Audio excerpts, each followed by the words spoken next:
The auditorium buzzed with anticipation long before the event began. Hundreds of students, professors, journalists, and curious onlookers packed into the historic hall at Howard University, eager to witness a highly publicized debate between Representative Jasmine Crockett, a rising Democratic firebrand, and Bill Barr, the former Attorney General under Donald Trump. The debate, billed as a town hall on justice and accountability, had already made headlines.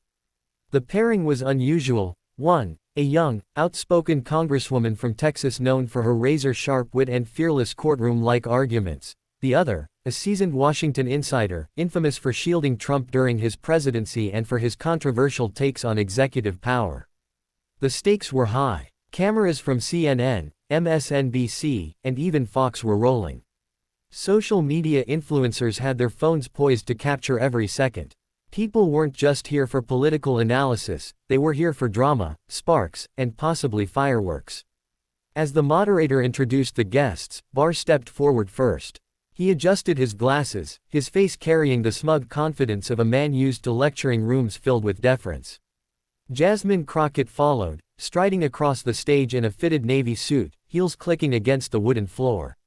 Her natural presence drew a wave of applause that dwarfed the polite clapping Barr received. The moderator laid down the ground rules. Each speaker would answer questions on accountability, democracy, and the rule of law. What followed, however, quickly turned into something far more personal. The first exchange. The opening questions were tame. Discussions of the Justice Department's independence, the responsibilities of public officials, and whether leaders should be held accountable for lies. Barr gave long, lawyerly answers, his voice calm but tinged with condescension. Crockett, in contrast, was punchy, direct, and unapologetically sharp. The tension snapped when the moderator posed a question about truth in leadership. Barr smirked before leaning toward the microphone. "You know, with all due respect, Congresswoman Crockett represents the new wave of politicians who think shouting slogans replaces real governance. She's more interested in Twitter likes than in understanding the Constitution." A few chuckles rose from the conservative side of the audience. Barr wasn't finished. In fact, if we're being honest, her entire career has been about personal attacks and dramatics. She talks loud, but when it comes to substance, it's painfully thin. The room shifted. A ripple of murmurs spread through the crowd. Cameras zoomed in on Crockett's face. She leaned back in her chair, crossing her legs slowly, her lips curled into a knowing smile. Jasmine fires back. When the moderator nodded to her, Jasmine leaned into her microphone. Her tone was calm, but her words were sharp as a scalpel. "Mr. Barr," she began, "I find it fascinating that a man who literally twisted the law to protect a president from accountability thinks he's in a position to lecture me about substance." The audience erupted in laughter and applause. Barr's smile faltered. "You sat in the most powerful law enforcement seat in this country," she continued, "and you used it not to protect the people, not to uphold justice, but to run cover for corruption. And yet, here you are, trying to call me dramatic. Honey, if you want drama, maybe go reread your own memo whitewashing the Mueller report." The hall roared. Some people even stood and clapped. Barr adjusted his glasses, visibly irritated. "This is exactly what I'm talking about, personal attacks, grandstanding." But Jasmine cut him off smoothly. "Oh, I promise you, this isn't personal. It's factual. You can call me loud, you can call me passionate, but I'll never be remembered as the Attorney General who bent the truth to protect a man's ego." The eruption of cheers shook the hall. Students whistled, professors nodded, and journalists scribbled furiously. Twitter timelines began exploding as clips of the moment went viral in real time. The turning point. From that moment, the debate was no longer academic. It was a duel, and Crockett was clearly winning. Every time Barr tried to belittle her, she countered with a precise strike. When he accused her of being uninformed about national security, she reminded him of his decision to tear-gas peaceful protesters in Lafayette Square for a Trump photo op. When he mocked her for being too emotional, she calmly listed statistics about incarceration rates and systemic injustice, ending with, "If you're not emotional about people's rights being stripped, you might want to check if you still have a heart." When he suggested she was a creature of the far left, she smiled and said, "And you, sir, are a creature of the swamp. Let's not pretend otherwise." By now, the audience wasn't just reacting, they were living for every clapback. At one point, even the moderator struggled to keep order as cheers drowned out Barr's rebuttals. The insult that backfired. But the night reached its peak when Barr, visibly flustered, went for a harsher insult. His voice rose, and the words carried a sting. "You are exactly what's wrong with Congress today. Loud, uninformed, and frankly, embarrassing to this country. People like you don't belong in serious government." Gasps rippled through the crowd. It was an open insult, harsher than anything yet. All eyes turned to Jasmine. She paused for a moment, letting the silence stretch, her gaze steady on Barr. Then she leaned forward, her voice calm but amplified by the microphone. "Mr. Barr, you can insult me all you want. You can call me loud, you can call me embarrassing. But the truth is, I was elected by the people. I answer to them, not to you, not to a president hiding behind lies, and not to the Washington elite who think democracy is a private club. The difference between us is simple: I represent the people. You protected the powerful. And history will remember that." The crowd exploded. People leapt to their feet. Applause thundered through the auditorium, echoing like a standing ovation at a Broadway show. For nearly a full minute, Barr couldn't get a word in. Cameras zoomed in on Jasmine's composed smile as the audience continued to cheer. At that moment, the debate was over. The roar of applause still echoed when the moderator finally regained control. Bill Barr attempted to continue, his jaw tightening as he muttered something about demagoguery, but the energy of the room had shifted permanently. What was meant to be a dignified intellectual debate had transformed into a symbolic showdown: old guard versus new generation, power versus people, privilege versus accountability. Jasmine Crockett had not only defended herself, she had owned the stage. The fallout on stage. Barr tried to reclaim ground. He raised his voice, emphasizing his years of experience, his legal knowledge, and his supposed commitment to the Constitution. "Experience matters," he declared, pounding the podium. "It's not about sound bites, it's about understanding the depth of our system of government. And frankly, I don't think Congresswoman Crockett has that depth." But the words felt hollow. The audience barely reacted, a few polite claps here and there. When Jasmine spoke again, the room leaned in. "Mr. Barr," she said, "I respect experience. But I don't respect using experience as an excuse for injustice. The depth you speak of, let's be real, it was used to shield corruption, not protect democracy. You see, young people in this room aren't impressed by how long someone's been in office or how many titles they've collected. They're impressed by who's fighting for them, for their future.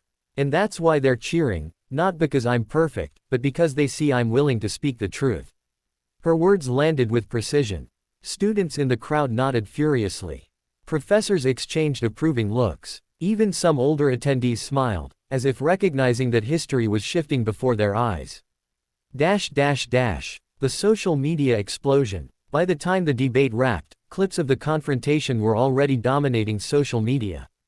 The moment Barr called Crockett embarrassing had gone viral, followed immediately by her fiery rebuttal.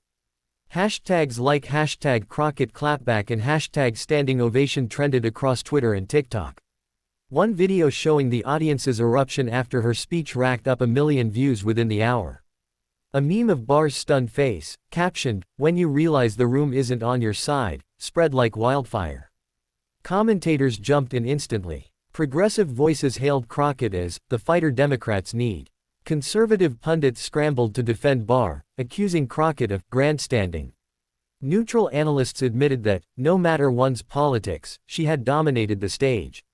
For many watching at home, it wasn't just a political moment, it was entertainment, empowerment, and a glimpse of generational change. Backstage reactions. Behind the curtains, Jasmine was greeted like a rock star. Young volunteers swarmed her with high fives. A group of students begged for selfies, saying, "You gave us hope tonight." Her staffer whispered, "You just went viral. Twitter's on fire." Jasmine, still calm, gave a wry smile. "Good. Let them talk. But let's make sure they talk about the issues, too." Barr, in contrast, retreated quickly, surrounded by aides who whispered damage control strategies. His face was tight, his expression unreadable. One aide muttered, "This is going to blow up in the wrong way." Barr simply grunted, "She's a showman, not a serious leader." But even he seemed to sense that history would remember the clash differently. The media frenzy. The next morning, headlines were everywhere. Crockett eviscerates Barr in debate, standing ovation shakes auditorium, The Washington Post. Bill Barr outmatched by Jasmine Crockett's fiery rebuttals, MSNBC. A clash of generations, Crockett vs. Barr, Politico. Barr calls Crockett embarrassing, it backfires spectacularly, CNN. Even Fox News couldn't ignore the moment. While their commentators framed Crockett as rude and performative, the clip still ran on repeat. And ironically, every replay only boosted her visibility. On late-night shows, comedians pounced. Jimmy Fallon joked, Bill Barr tried to call Jasmine Crockett embarrassing, but turns out the only thing embarrassing was how hard the crowd cheered for her instead. A ripple effect in Washington. In Washington, the clash reverberated. Fellow Democrats flooded Crockett with messages of support. "You did what needed to be done," one senior lawmaker texted her. Younger colleagues whispered that she had just elevated her national profile dramatically. Republicans were more divided. Some dismissed the debate as political theater, while others privately admitted that Barr had underestimated his opponent. Reporters began speculating, was Jasmine Crockett positioning herself as a future leader in the party? Could this moment be a springboard for higher office? Jasmine's reflection. That evening, back in her apartment, Jasmine sat quietly, scrolling through her phone. Notifications poured in. Non-stop. Praise, criticism, interviews, requests. She paused on one message from a young woman who wrote, "I've never cared about politics before, but after watching you tonight, I feel like my voice matters. Thank you." Jasmine put down the phone and took a deep breath. For her, this wasn't about going viral. It wasn't about applause. It was about making people believe that fighting for justice was still possible. She thought about her upbringing, her years as a public defender, standing up for clients who had no one else. She thought about how men like Barr had always tried to belittle her, too loud, too young, too black, too female. And she smiled. "Let them keep underestimating me," she murmured. "That's when I'm strongest." Barr's counterattack. Meanwhile, Bill Barr began his counteroffensive. In interviews the next day, he called the debate a circus and accused Crockett of playing to the mob.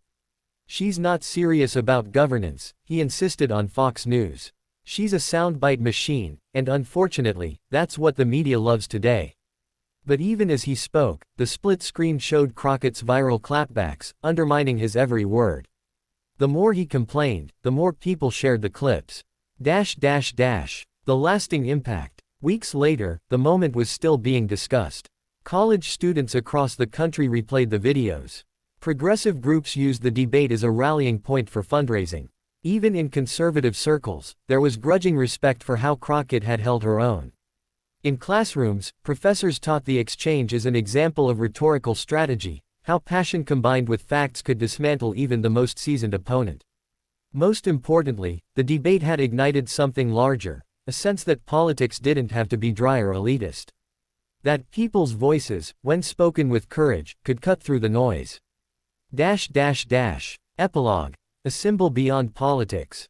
Months later, Jasmine Crockett walked into another packed auditorium, this time not for a debate, but to deliver a keynote speech on civic engagement.